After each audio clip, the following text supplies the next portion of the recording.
Hello everyone. You're an old hand. 3 minutes. 3 minutes, right. This question is actually inspired by a former councillor. Some of you may have heard of her. Her name is Florence Ada Keynes. Can I have a show of hands for those people who have not heard of her?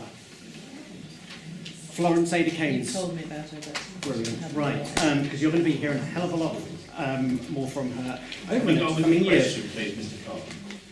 Now, we did some digging, me and the Dragon, and just over a year ago you published a press release relating to the Rail Haverhill scheme. Now, Mr. Chairman, you'll be aware, you were the person who cross-examined me when I first raised this at the call for evidence. I think it's something 18 months, 2 years ago now, I think it was.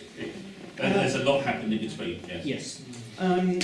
But I went really digging into the detail and found the quoted report that you've got here in your papers, and the authors, the consultants that were commissioned, stated a Cambridge Haverhill railway line could also ultimately form part of a more strategic rail link from Cambridge to Colchester via Haverhill and Sudbury. Now, the reason why I raised this point is because I've been repeatedly bouncing off Twitter, in particular with Anglia Ruskin's University Student Union, declaring an interest. I used to study there myself, about the possibility of a Chelmsford to Cambridge link-up via Colchester. But it appears that in the assumptions that officers gave to the consultants, you limited the assessment of the Rail Haverhill option just to Haverhill and Cambridge, and no consideration, according to that document, was given to a more wider strategic link the other way. And thus, inevitably, you were always going to end up with a much lower cost-benefit ratio than you would have done had the consultants been instructed to take into account of a much more strategic rail link linking up Cambridge, Haverhill, all the way through to Colchester and to Chelmsford. So that's why I've called on, as I've stated in the question, to look at refreshing those assumptions that were originally used and commissioning or recommissioning the consultants to reappraise that Rail Haverhill option, subject to the following assumptions. It's kind of like and or. One, that the proposals cover that full link that I've mentioned, rather than just Haverhill to Cambridge, and or that Rail Haverhill be incorporated in part of the recent update to the Cambridge Connect Light Rail proposals, 30 seconds, Mr. Carpen. To the light rail proposals that Dr. Harris has very recently published. I'll leave it there. That's great. Thank you very much. On that basis, Mr. Hughes, welcome. So could I ask you to introduce the report and answer those questions while you're doing it? Thank you very much, Chairman. And as you said at the start, I'll try and speak loud and everybody hear me at the back. Do some waves at the back, you can hear me. Am I loud enough? Yep, okay. You can go further down if you... No, I'll say it because I'm yeah. I don't have to multitask. Okay. Can I move here then?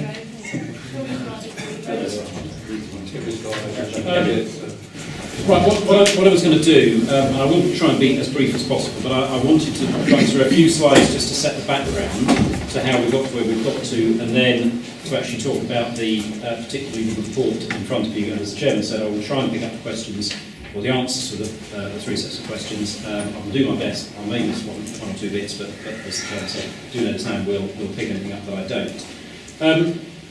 I just wanted to touch on, as I say, how we got to where we got to. So the 1307, and it was referred, I think, to as additional park and ride and bus capacity on 1307, was prioritised in Tranche 1 in January 2015, and following that there was a series of actions that took place almost immediately. So the transport was undertaken by the consultants. They generated broad ideas, they engaged with consultants and developed what I've referred to as initial scheme concepts.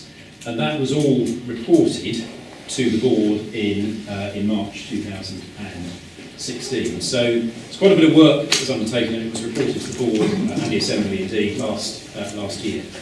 So the recommendations to the board at that time approved for consultation the illustrative concepts, and I'll talk about those, have a map of that in just a second. Based upon consultation responses that came out of that process, to then do some further technical work and report back again to the Assembly and Board. And so that point is where we're at now. So that's what the Board in 2016 March agreed to do. Now just to pick up, I think, firstly the question from Mr. Carpen. There were two or three things that the Board actually agreed to discount as part of the process at that time. They agreed to discount from the City Deal scheme, the A1307 Haverhill Four Motorways dualling as a proposition, but did agree that because of the safety implications, etc., on that route, that it was a vital piece of road to study, but it was just not possible to do it within the City Deal process. So the Board did agree to do some additional work, some traffic surveys, and to fund some work in relation to that. And indeed, the County Council, City Deal, continue to work with colleagues in Suffolk, the Chambers of Commerce there, and there is a proposal in the list which is talked about to put extra funding into that process. So that was taken out of the City Deal list, but it was identified as a vital piece of infrastructure that needs to be studied and hopefully moved forward. The other thing that was taken out, the things were the Haverhill to Cambridge Rail as a general proposition, and indeed similarly the Haverhill to Cambridge busway. So picking up really the point from Mr. Carpen, I think there are two or three key elements there. One, I think you're sort of questioning why was it discounted, and then you're questioning why wasn't it looked at in a broader sense, and therefore could it be looked at again. And in simple terms, it was discounted because it was a very expensive scheme. The proposition from Haverhill to Cambridge was about £390 million, as indicated at the time. The benefit cost ratio, the BCR, was relatively low, so it was under 1, which means for every pound you put in, you get less than a pound back. But I would say, and I will say in relation to some of the other points that have been raised, BCR is by no means the only thing on which you decide whether or not to invest, but it is part of a series of considerations. And at the time, what was recommended to the Board, and the Board accepted, was that the scale of the scheme and the likely benefits that would be returned were not ones that could justify continuing to investigate and therefore invest through the City Deal. So that was removed for those reasons. So then picking up, I think, the other points from Mr. Carpen, I'm sure it's absolutely right that had that piece of work looked at a much broader study and actually looked at connecting that into the wider rail network, then actually the number of passengers forecast using would have gone up. But equally so with the cost economy. And so that wasn't actually looked at, but it's not a simple equation to say you can get more passengers with no extra cost. There would have been significant extra costs, and it was beyond, at the time, it was considered beyond the remit of the City Deal. So for that reason, it wasn't considered. It was discounted for the cost reasons, and I would say, particularly in relation to the question from Mr. Carpen, at this stage, given the level of funding available to City Deal, given the other priorities, and the likely outcome, I would suggest, I haven't done the calculations, but the likely outcome, bear in mind, cost would become higher, and we don't know where patronage would be. That would not be something I would recommend to the Board to reopen at this stage. Mr. Carpen, you also referred to light rail, and in principle, light rail can be a cheaper option to heavy rail, but there are real capacity constraints in terms of sharing the light rail network with the heavy rail network in Cambridge. In certain areas of the country you can do it because utilisation of the track is much less. It's much more complicated here. And I think just another point generally to make for both light and heavy rail is that to Haverhill and indeed beyond, significant parts of the track then, the route have actually been removed, so there would be the need to completely acquire new sections of land. So I'm just simply saying to you, our recommendations officers to the Board would not be, whilst we understand your points, would not be to take that any further. Okay, so they, as I say, were the things in the Board report that were removed for the reasons I've expressed, but I want to emphasise that 1307 is a particularly important route, and I think the Board continues to support improvements there, but just is not able financially to deliver that.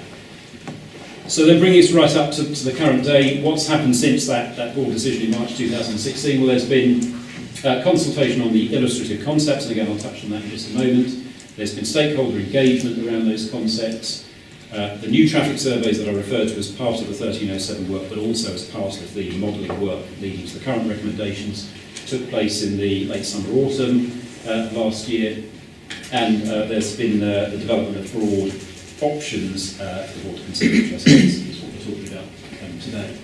So this was the, if you like, the plan that accompanied the discussions that took place in the summer of last year, and the results that came out of that. I don't want to dwell too much on the precise numbers, but essentially there were a series of questions that were being asked about the themes around cycling, pedestrian access, improved buses, for example.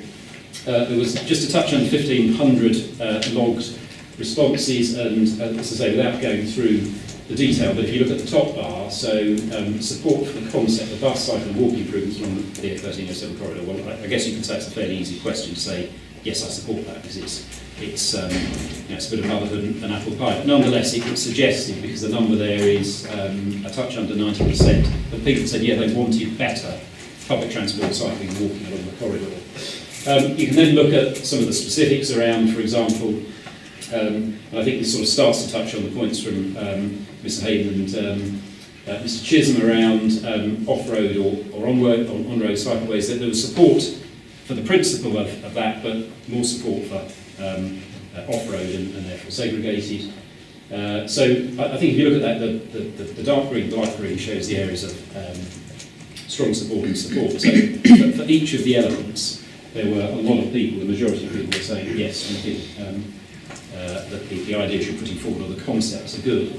In terms of bus proposals, I guess slightly less definite results, but if you look down the list again, sort of generally more than 50% of people supporting the individual sorts of elements we were talking about, and again, these were just concepts at the time.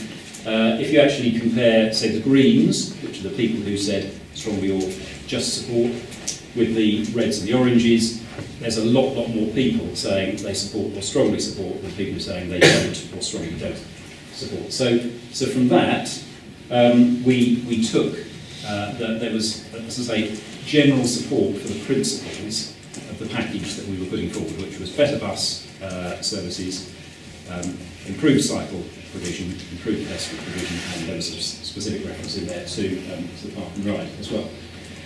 So, as I say, we've used the output from all of that and the stakeholder consultations and discussions to bring us to the current day. There's just a few things that I wanted to say, because I know there are understandable concerns around, if you like, some of the processes we've used and wanting to actually get into some of the detail about what we've been doing and how the consultants have been modelling. So I just wanted to touch for a moment on how we've undertaken that modelling and the assumptions that we've used. So the first thing to say is when we briefed our consultants after that consultation, we obviously wanted them to build their thinking upon what the public and the stakeholders have told us. They've done an awful lot of modelling, and I don't want to get technical here, but we've got a model called the Cambridge Sub-Regional Model version 1. It's a model that's been updated. It is a little bit old now, and we're just about to launch the Sub-Regional Model 2. But given the time we had available, we had to use the existing model, and I'll come on to why that's significant in a moment. What I can say is that, because it was vitally important, we tried to get that model to operate as effectively to replicate what is planned to happen in the area as we possibly could. So what I can say to you is that the model includes all of the Cambridge City and South Cambs planned housing growth up to 2031. So that's in the current emerging local plan. So it has all of that detail in it in terms of numbers of houses. It contains all of the same detail for East Cambs and Huntingdonshire local plans, a bit further afield of course, but nonetheless some of that traffic and people that feed into the corridor. It includes all of the local plan development expected in Haverhill up until 2031. It contains all of the expected Cambridge Biomedical campus growth, again over a similar period.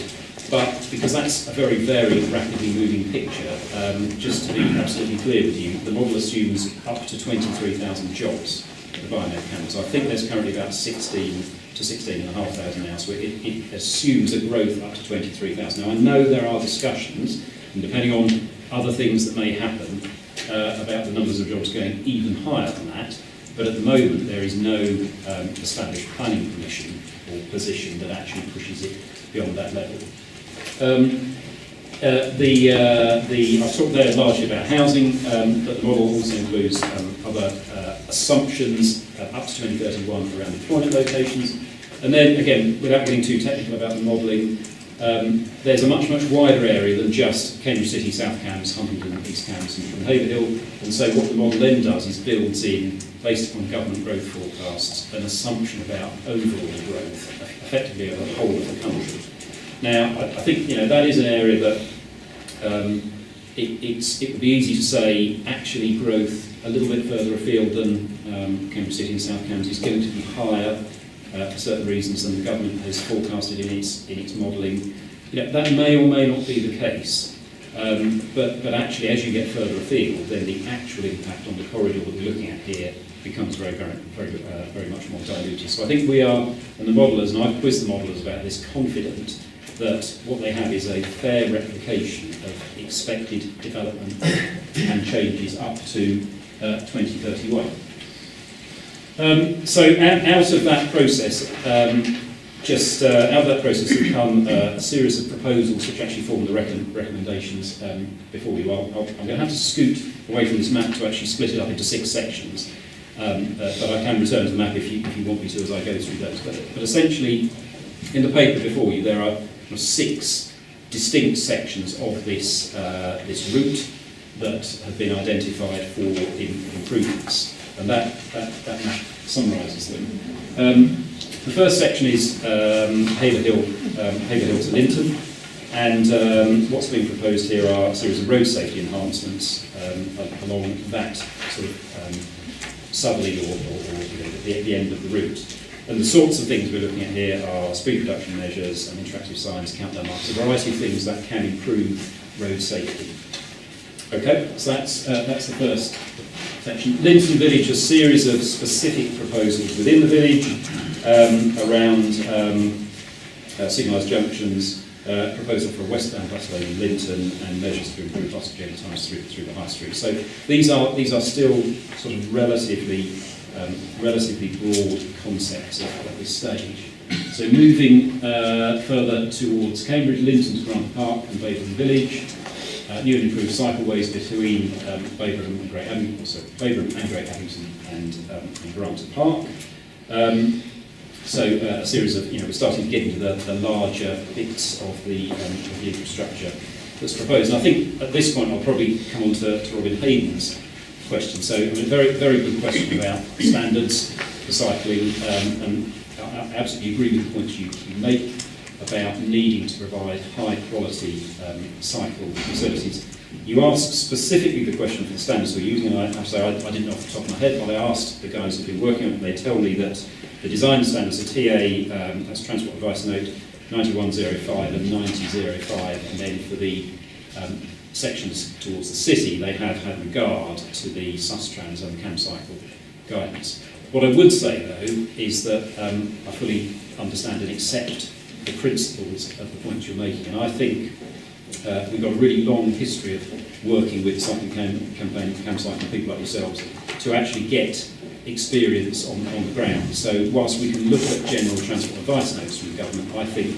there would be great benefit in working closely with CamCycle and others to do whatever we possibly can. Sometimes it's not possible to do everything we would like, but to really develop with our consultants and a range of stakeholders yourselves where we can make changes over and above those guidance notes. So I mean, I would like to say we would want to, if you like, take up what I think was a sort of offer from you to try and to work with us and help us to get these things as good as possible for cyclists. There are specific proposals in your question. You have a point about the A11. There are specific proposals for getting across the A11. It's a Highways Agency road and bridge, and so the team is working Highways England are working closely with Highways England around that, and I think we're having positive discussions. But again, if we can use yourselves and others to assist in design standards, that would be, I think, from our point of view, really helpful. So hopefully that gives you confidence that we really take on board the points you're raising, and